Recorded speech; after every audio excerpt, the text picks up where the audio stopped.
molto importante valutare la biodiversità del nostro pascolo. La biodiversità ci aiuta nel senso che ci rende più resilienti ai mutamenti climatici, maggiore la biodiversità e maggiore la maturazione scalare delle essenze e quindi anche la disponibilità di biomassa nei diversi periodi climatici.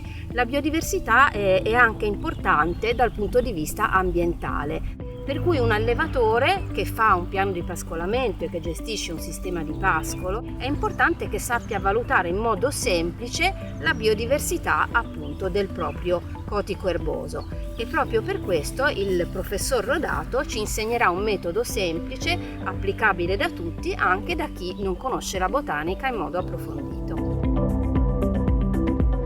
Gli animali sono interessati a questo prato polifita. L'obiettivo di questa disposizione quadrangolare, che sono 4 metri quadri in tutto, è andare a valutare la biodiversità del prato.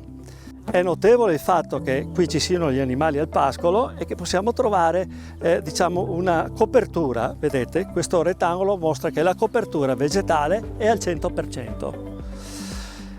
Fatta la copertura, quindi individuato che è al 100%, nonostante sia un pascolo, vuol dire che è un pascolo equilibrato, che non c'è eccessivo calpestio e non eccessivo danneggiamento dello strato erboso, andiamo a verificare quante specie diverse ci sono. E se riusciamo ad arrivare a 15-16 vuol dire che c'è un buon livello di biodiversità in questo territorio. Qui abbiamo la presenza di carota selvatica, la presenza ovviamente di Poaceae, famiglia, vedete il Lolium, ma ce ne sono anche altri.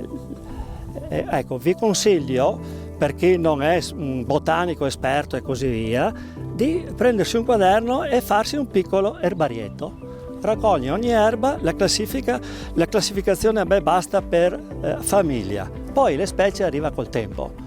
Ci sono anche delle app che vi consentono di classificare. La famiglia, avevamo detto prima, questo è una Poacea, benissimo. L'altra famiglia interessante che ci interessa sono le leguminose. Eccola qua, qui abbiamo la presenza del Lotus cornicolatus, questo fiore giallo, e andiamo a verificare queste.